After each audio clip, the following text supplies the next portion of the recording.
안녕하세요. 책읽남녀 오랜만에 올려보려고 합니다. 오늘은 여러 책을 읽었는데 최근에 읽고 있는 로마서 강해 보이시죠? 로마서 강해 제3권 세 사람 로마서 6장에 해당되는 내용 중에서 책 안의 내용은 73페이지부터 해당되는 내용인데 91조까지 오늘은 읽어보려고 합니다. 제4장 그리스도와의 연합이 함축하는 것들. 무릇 그리스도 예수와 합하여 세례를 받은 우리는 그의 죽으심과 합하여 세례받은 줄을 알지 못하느뇨. 그러므로 우리가 그의 죽으심과 합하여 세례를 받음으로 그와 함께 장사되었나니 이는 아버지의 영광으로 말미암아 그리스도를 죽은 자 가운데서 살리신과 같이 우리로 또한 새 생명 가운데서 행하게 하려 함이니라. 로마서 6장 3절 4절에 해당되는 말씀 관련해서 책을 읽어드리도록 하겠습니다. 우리가 사도의 논증의 상세한 국면에 도달하게 될 때 사도가 무엇을 시도하려고 하는지를 우리 마음 가운데 견지하고 있는 것이 아주 중요합니다. 사도는 1절에서 자기가 진술한 가르침에 대항하여 제기된 도전을 논박하고 있습니다. 그 도전이란 은혜를 더하게 하려고 죄에 거하겠느뇨? 그는 일반적으로 사람들이 추측하는 대로 성결과 성화의 길을 강론하고 있는 것이 아닙니다. 다만 그는 이신칭의의 교리와 우리 구원의 최종성과 확실성을 반대하여 일어난 도전을 반박하고 있는 것입니다. 그럴 수 없느니라. 죄에 대하여 죽은 우리가 어찌 그 가운데서 더 살리요. 그것이 주요 전제입니다. 로마서 6장 1절에서 시작된 이 말씀에서부터 지금 조막가 읽어드린 로마서 6장 3절 4절까지의 말씀과 관련해서 그리스도와의 연합이 무엇을 의미하는지 이 책에서 설명하고 있습니다. 우리는 이미 그 전제가 의미하는 바가 무엇인지 해석하였습니다. 지금 제기된 문제는 특별히 이 전제가 함축하고 있는 바가 무엇인가, 그로부터 필연적으로 무엇이 따르는가, 우리가 주 예수 그리스도와 연합되어 있다는 이 보편적인 전제에 비추어 볼 때 우리에게 어떤 일들이 사실이 되었는가 하는 것입니다. 3에서 5절 그 결과들을 객관적으로 수렴하고 있습니다. 6에서 10절에서는 좀 더 상세하고 특별한 방식으로 그것을 파헤치고 있습니다. 우리는 그 문제를 그렇게 구분합니다. 3에서 5절은 일반적인 추론이요 6에서 10절은 보다 상세한 강의입니다. 우리는 보다 일반적인 국면부터 시작해서 합시다. 여기서 우리는 그리스도인으로서 있습니다. 우리는 그리스도와 합하여 세례를 받았습니다. 그것은 우리가 그에게 연합되었다는 의미이며 그래서 그에게 일어난 일들의 동참자가 되었다는 것입니다. 그런데 그것이 무엇을 뜻합니까? 첫 번째 결과는 우리가 그의 죽으심에서 함께 연합되었다는 것입니다. 그러므로 그리스도 예수와 합하여 세례를 받은 우리는 그의 죽으심과 합하여 세례를 받은 줄을 알지 못하느뇨? 강조점이 그의 죽으심에 있다는 것을 기억하시기 바랍니다. 우리는 그의 죽으심과 합하여 세례를 받은 것입니다. 그는 1차적으로 우리가 당하는 죽음을 말하고 있는 것이 아닙니다. 그리스도의 죽으심에 대하여 말하고 있는 것입니다. 그는 우리가 그 죽으심으로부터 덕을 본다는 것을 강조하고 있습니다. 5장 12절에서 사도는 이르렀다고 말합니다. 아담은 실제적인 죄를 지었으나 우리는 모두 그 안에서 죄를 지었으며 그와 함께 죄를 지었다고 말합니다. 이제 여기서는 우리가 그리스도와 연합되었고 그리스도인들은 그와 함께 죽은 것입니다. 그가 행하신 것을 우리도 행한 것입니다. 왜냐하면 우리가 그의 죽으심에 있어서 함께 세례를 받았기 때문이며 그와 함께 죽었기 때문입니다. 우리가 아담과 함께 죄를 지었을 때 우리는 주 예수 그리스도와 함께 죽었습니다. 다시 우리는 이것을 강조해야겠습니다. 여기서 제가 그동안 어려웠던 그 내용을 해석해주고 있는데 잘 들어보세요. 이것은 주관적이거나 체험적인 것이 아닙니다. 사도는 여기서 그것을 말하고 있지 않습니다. 많은 사람들이 로마서 6장을 강의할 때 그릇되게 나가는 것은 이 점에서입니다. 그들은 체험의 차원에서 그것을 생각하기를 고집합니다. 그러나 사도는 거대한 객관적인 사실을 취급하고 있습니다.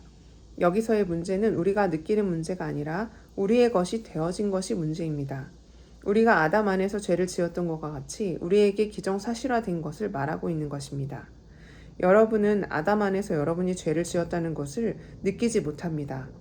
여러분은 하나님의 말씀이 그렇다고 하니 그것을 믿는 것입니다. 우리는 결과들이 체험적으로 명백해질 때에 그것들을 볼 수 있습니다. 사도 바울은 이 시점에서 정확히 같은 방식으로 단지 하나의 사실, 객관적인 사실의 관점을 가지고 있습니다. 다시 말하면 그리스도와의 연합 때문에 그리스도께서 죄에 대하여 죽었을 때 우리도 그와 함께 죄에 대하여 죽었던 것입니다. 내가 볼 때 이 장뿐만 아니라 그렇게 많은 그리스도인들의 사고에 있어서 그랬다는 것이 바로 이 점에서입니다. 우리는 너무나 주관적이라서 이 영광스러운 진리를 놓치는 수가 많이 있습니다. 우리 밖에서 일어나는 이 위대한 것, 즉 우리의 지위를 모르고 지나치는 수가 많습니다. 이것은 매우 슬픈 일입니다만 사실입니다. 그러므로 이 문제에 관하여 모든 주관적이고 체험적인 개념을 제거해야 합니다. 여기서는 전혀 그런 문제들을 다루고 있지 않습니다. 로마서 6장의 후반부에 가서야 그 문제들이 나옵니다. 그는 이 시점에서 원리를 파헤치고 있는 것입니다. 11절에 이르러서는 적용합니다만 그때까지는 아닙니다. 우리는 이 점을 계속 강조해야겠습니다. 우리 주님과 함께 우리가 죽은 것은 아담이 죄를 지었을 때 모든 사람이 죄를 지었다고 말하는 것이 진리인 것과 똑같이 우리에게도 진리입니다. 우리는 5장 12절에 대하여 많은 시간을 소비했습니다. 왜냐하면 우리가 이 점에 대하여 명확하게 하지 못하면 우리들이 여기서의 논증을 따라가기가 도저히 불가능하기 때문입니다. 이것은 5장의 주제를 계속하여 나가는 것이고 적용하는 것입니다.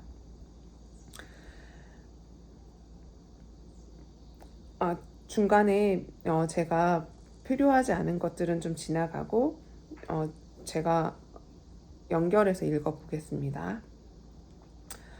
여러분은 구원을 받았으니 여러분은 회개를 하였으며 의롭다함을 받은 것입니다. 여러분이 더 깊은 영적 생활과 이 더 큰 축복을 진실로 원한다면 여러분은 이제 죄에 대하여 죽어야 합니다. 라는 식의 말씀을 우리가 많이 듣습니다. 그러나 사도는 그렇게 가르치지 않습니다. 거듭 말씀드리는 바이지만 이것은 우리에게 그리스도와 함께 연합되었기 때문에 우리는 그의 죽으심과 합하여 연합되었으며 죽으심과 합하여 세례를 받은 것입니다. 우리는 그와 함께 죽었습니다.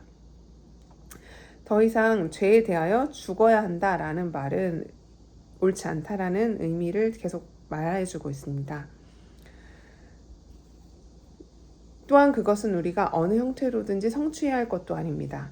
그것은 이미 일어난 일이기 때문입니다. 우리가 보다시피 6장 2절의 바른 번역은 죄에 대하여 죽은 우리가 어찌하여입니다. 이미 그것은 일어났습니다.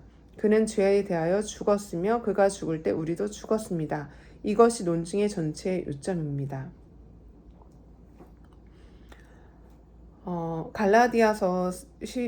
갈라디아서로 돌려서 또다시 예증을 하고 있는데요. 내가 그리스도와 함께 십자가에 못 박혔나니 이제는 내가 산 것이 아니요 오직 내 안에 그리스도께서 사신 것이라.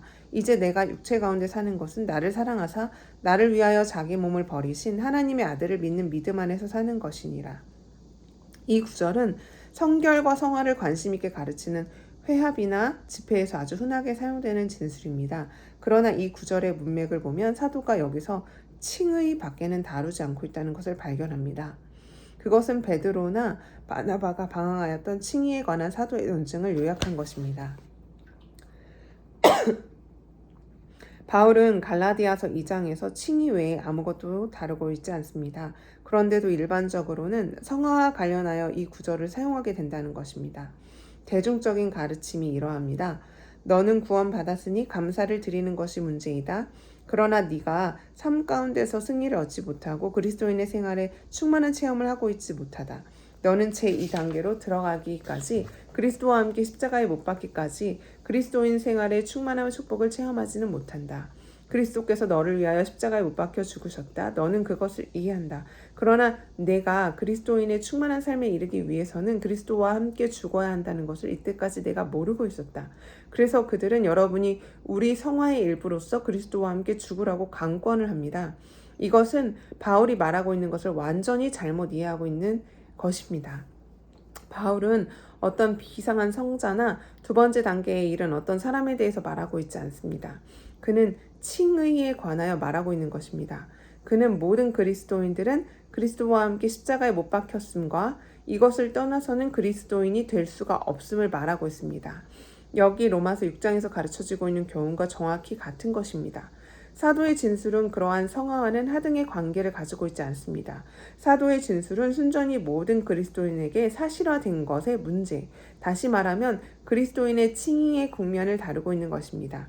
하나님께서는 자신이 그리스도께 연합시킨 자들을 의롭다고 하십니다. 그러므로 그것은 그리스도인의 생애의 첫 단계입니다. 네드들하고 관건을 받는 더 나아간 단계가 아니라는 것입니다. 우리의 가능성과 능력 안에서 그 단계를 들어갈 힘이 있다고 말하는데 사도는 여기서 그것을 말하고 있지 않다는 것을 강조합니다. 다른 말로 해서 사도가 역설하는 것은 우리 주님께서 친히 죽으셨을 때 죄와의 관계에 대하여 완전히 죽으셨다는 것입니다. 그의 죽으심은 죄에 대하여 단번에 죽으심이요 그의 살으심은 하나님께 대하여 살으심이니 그는 죄에 대하여 죽었습니다. 그리스도께서는 죄에 대하여 단번에 죽으셨습니다. 그 말이 그 안에 있던 죄에 대하여 죽으셨다는 의미일 수가 없습니다. 그에게는 죄가 하나도 없으시기 때문이죠. 그 말은 그리스도께서 죄와의 관계에 대하여 죽으셨다는 의미입니다.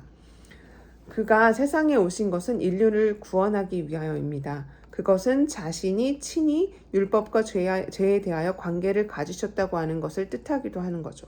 그래서 그는 그렇게 죽으셨습니다. 그러나 그가 죽으셨을 때 그는 관계를 종결 지으신 것입니다.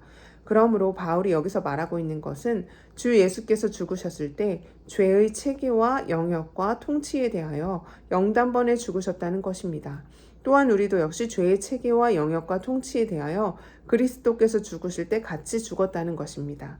우리는 그에게 연합되었습니다. 그러므로 우리는 그의 죽으심에서 그리스도와 함께 연합되었습니다.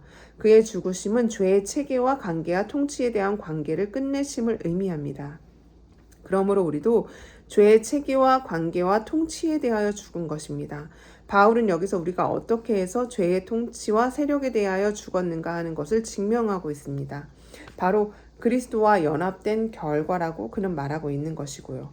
우리는 그의 죽으심에서 연합된 것입니다. 그러므로 그리스도께서 죄에 대하여 가지고 계시던 관계는 역시 우리에게 그대로 적용되는 것입니다. 그것은 우리의 주관적인 체험과는 하등의 관계를 가지고 있지 않습니다. 그것은 죄의 왕노릇과 맺고 있는 우리의 관계에 대하여 관계하고 있는 것 전부입니다. 또한 우리가 그의 죽으심과 합하여 세례를 받음을 통하여 그의 장사 지냄도 우리는 함께 참여합니다. 이게 무슨 의미입니까? 결국 장사 지냄이 죽음의 최종적인 증거라는 의미임에 틀림이 없습니다. 그것은 완벽한, 철저한 죽음을 강조합니다. 장례는 말하자면 그 사람이 정말 죽었다고 하는 확인 문서와 같은 것입니다. 장사는 죽은 사실을 확실하게 증거하는 최종적인 행위입니다. 다시 말해서 사도는 너희는 그리스도의 죽으심에서뿐 아니라 그의 장사 지냄에 있어서도 세례를 받았다라고 말하고 있습니다. 그것은 진정한 죽음이고 가장 완벽한 의미에서 십자가에서 죽었다는 사실을 절대적으로 증거하는 것입니다. 그것이 무엇을 확증하여 줍니까? 그것은 그가 전에 처하여 있던 조건과 상태에 대하여 완전히 끝을 내었다고 하는 사실을 궁극적으로 증거하는 것입니다. 한 사람이 죽고 장사 지냄 받을 때 그는 그가 속하여 있던 모든 것과 이 세상에 있던 삶에 대하여 완벽하게 끝을 내는 것입니다. 장사는 이 생과 이 세상에 대한 관계가 종결되었음을 선언하는 선언장입니다. 장사되는 사람은 이 세상과 이 세상에 대하여 가진 모든 관계를 끊는 것입니다. 우리 주님께서 장사되셨을 때 그가 이 세상과 그가 탄생하였을 때 가지신 삶에 대하여 가진 관계, 즉 율법 아래 속하고 죄의 체계의 권세 안에 들어오셨던 삶의 관계가 종결되었던 것입니다. 이것이 사도가 논증하고 있는 것입니다. 우리 주님의 장사는 그가 우리를 구원하기 위하여 들어오셨던 죄와의 독특한 그 관계를 완전히 끊으셨다고 하는 최종적인 증거입니다. 그래서 사도 바울은 장사를 강조하는 것입니다. 그는 우리를 구하기 위하여 자기가 자원하여 고의적으로 가지셨던 죄의 통치와 죄의 영역으로부터 완전히 벗어나신 것입니다. 그것이 그의 장사가 포함하는 사실입니다. 그럼 우리는 어떠합니까? 그는 말하기를 우리가 세례 받음으로써 그리스도와 함께 연합되었으므로 그리스도와 함께 장사되었다고 말하고 있습니다. 우리는 그와 함께 죽었을 뿐 아니라 그와 함께 장사되었습니다. 무엇으로부터 그와 함께 장사되었습니까? 바로 죄의 왕노릇과 체제로부터 장사되었습니다. 사도 바울이 말하는 것이 바로 그것입니다. 그것이 우리가 그런 의미에서 죄에 대하여 죽었다고 하는 사실을 해석하여 줍니다. 그러므로 죽어서 장사 지낸 바 되는 사람이 우리가 살고 있는 이 세상의 체제와 삶을 완전히 청산하였듯이 우리가 그리스도와 함께 장사 지낸 바 되었을 때 그것은 우리 역시 죄의 왕노릇과 죄의 체제와 죄의 법칙과 죄의 권세와의 관계를 완전히 끊었다고 하는 사실의 최종적인 증거라고 말하는 것이 옳은 일입니다. 우리가 그와 함께 장사되었다는 것은 우리가 죄의 왕노릇과 통치와 그의 체제 아래에 있었던 우리의 신분이 끝났음을 표명하는 것입니다. 그와 함께 장사되었나니 이는 아버지의 영광으로 말미암아 그리스도를 죽은 자 가운데서 살리신과 같이 우리도 또한 새 생명 가운데서 행하게 하려 하심이라. 바로 이 부분이 사도는 4절 하반부에서 적극적인 면으로 말하는 것입니다. 우리는 그의 죽으심에서 그와 함께 연합되었을 뿐 아니라 그의 장사 지냄에서와 또한 그의 부활하심에서도 그와 함께 연합되었습니다. 이것은 무엇을 의미합니까? 그의 부활의 참된 의미가 무엇일까요? 이것은 제일 먼저 취급할 문제입니다.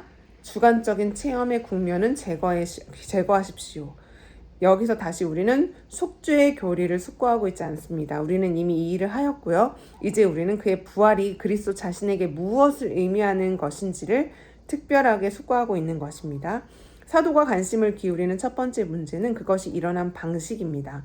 그는 그리스도께서 아버지의 영광으로 말미암아 죽은 자 가운데서 살리신과 같이라고 하였습니다. 여기서 아버지의 영광이란 아버지의 권능을 의미하는 것이고 영광은 하나님에게 있어서 중요한 성품입니다. 그의 중요한 속성이죠. 하나님께서는 여러 가지 다른 방식으로 자기의 영광을 나타냅니다. 그가 우리를 용서하심으로 우리를 부르심으로써 그가 우리에게 행한 모든 것으로서 자기의 영광을 보여주십니다. 하나님의 됨됨이를 보여주시는 많은 표징은 하나님의 영광을 나타내는 것입니다. 그래서 성경에 보면 이 말이 정말 서로 바뀌어 가면서 사용되고 있는 걸 볼 수 있죠. 하나님의 영광을 나타내는 여러 특별한 형태로서 그 아버지의 권능으로라는 말 대신 아버지의 영광이라고 말하고 있는 것입니다. 사도 바울은 말하기를 이 영광이 예수 그리스도를 죽은 자 가운데서 살리시는 데서 가장 놀랍고 특이한 방식으로 나타낸 바 되었다는 것입니다.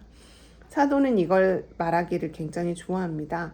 그래서 에베소서 1장 19절에서도 그는 그리스도인들이 우리를 향하신 하나님의 능력이 지극히 크심이 어떠한지 알기를 간절히 소원합니다. 그의 힘의 강력으로 역사하심을 따라 믿는 우리에게 베푸신 능력이 지극히 크심이 어떠한 것을 너희로 알게 하시기를 구하노라. 그 능력이 그리스도 안에서 역사하사 죽은 자들 가운데서 다시 살리시고 하늘에서 자기의 오른편에 앉으사 모든 정사와 권세와 능력과 주관하는 자와 이 세상뿐만 아니라 오는 세상에 일컫는 모든 이름 위에 뛰어나게 하시고 또 만물을 그 발 아래 복종하게 하시고 그를 만물 위에 교회의 머리로 주셨느니라. 이 진술은 로마서 6장 4절에서 나타나는 하나님의 영광의 현현에 대한 다른 진술입니다. 그러므로 우리가 맨 먼저 붙잡아야 하는 것은 하나님께서 자기의 영원한 영광의 권능으로 그리스도를 죽은 자 가운데서 살리셨다고 하는 사실입니다. 부활이 선포한 제일 첫 번째 되는 것은 행사되고 나타난 바 된 하나님의 엄청난 능력입니다. 부활은 또한 그렇게 일어난 것입니다. 그러나 그것이 우리에게 무엇을 말하여 줍니까? 첫째로 그리스도께서는 죄와 사망이 권능과 왕노릇에 의하여 붙잡혀 있을 수 없다는 것입니다. 사도행전 2장의 오순절날 베드로가 한 말을 들어보십시오.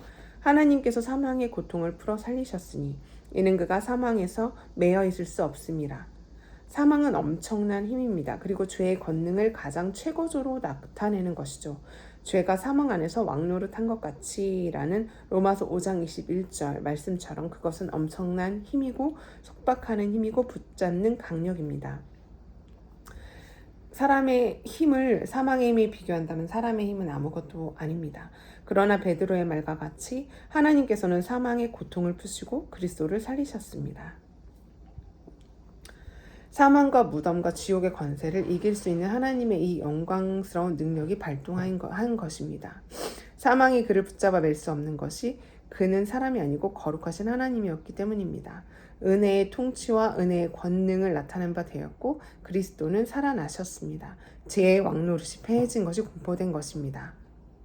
다른 말로 해서 우리 주님의 부활은 그리스도께서 죄와 그의 통치를 완벽하게 이기셨다고 하는 궁극적인 증거이며 죄에 대한 관계를 청산하셨다고 하는 궁극적인 증거입니다.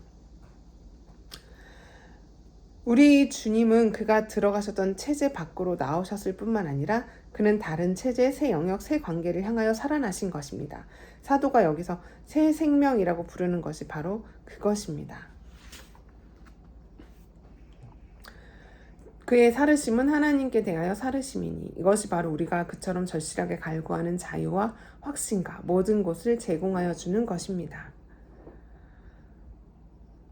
신약에서 히브리서 2장 9절 말씀을 보면 오직 우리가 천사들보다 잠깐 동안 못하게 하심을 입은 자 곧 죽음의 고난을 받으심을 인하여 영광과 존귀로 관쓰신 예수님을 보니 이는 행하심은 하나님의 은혜로 말미암아 모든 사람을 위하여 죽음을 맛보려 하심이라. 그는 천사보다 조금 못하게 하신 자가 되었습니다. 영원 전부터 모든 천사들 위해 계셨지만 말입니다. 근데 그에게 무슨 일이 있었습니까? 주님은 한동안 어떤 특별한 목적을 위해서 자기를 비어 낮아지시기를 택하신 것입니다. 그는 이 생과 이 세상으로 들어오셨습니다. 그는 스스로 인성을 취하셨고 모든 천사들보다 훨씬 뛰어나신 그는 스스로 낮은 지위에 처하셨습니다. 그는 우리가 사는 세상으로 들어오셨고 우리의 인성을 가지셨던 것입니다. 우리를 구원하기 위해서 우리와 같은 조건과 지위를 받으신 것입니다. 그는 이 일을 잠정적으로 행하셨습니다. 히브리서 기자는 말합니다. 그러나 그는 그가 하시려던 일을 다 끝내시고 남은 것이 하나도 없다. 이제 그를 보라. 그는 영광과 존귀로 관을 쓰셨다. 그는 더 이상 천사보다 조금 못하지 않습니다. 그는 전에 계시던 곳으로 되돌아가셨습니다. 그는 자신의 영원한 체제로 다시 돌아간 것입니다.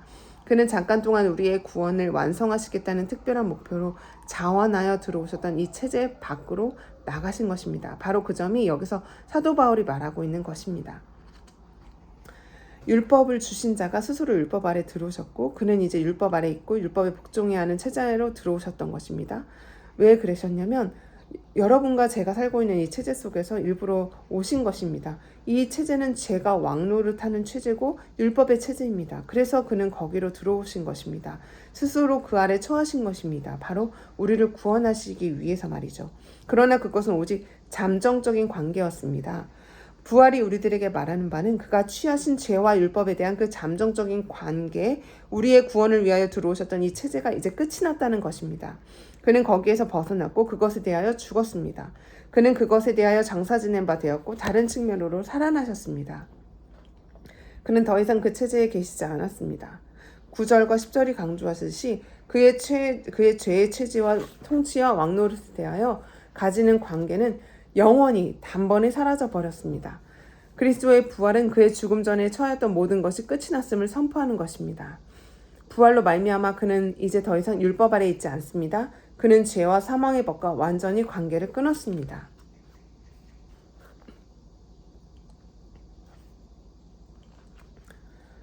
사도 바울의 놀라운 진술, 그리스도께 그것이 사실인 것과 같이 우리도 또한 그러하다는 것입니다. 이는 아버지의 영광으로 말미암아 그리스도를 죽은 자 가운데서 살리심과 같이 우리도 또한 새 생명 가운데서 행하게 하려 하심이라. 그는 자기의 부활의 결과로 새 생명 가운데 행하십니다. 우리도 마찬가지입니다. 우리가 그와 함께 세례를 받았고 연합되었습니다. 그의 죽음이 의미하는 바는 우리에게도 진리입니다.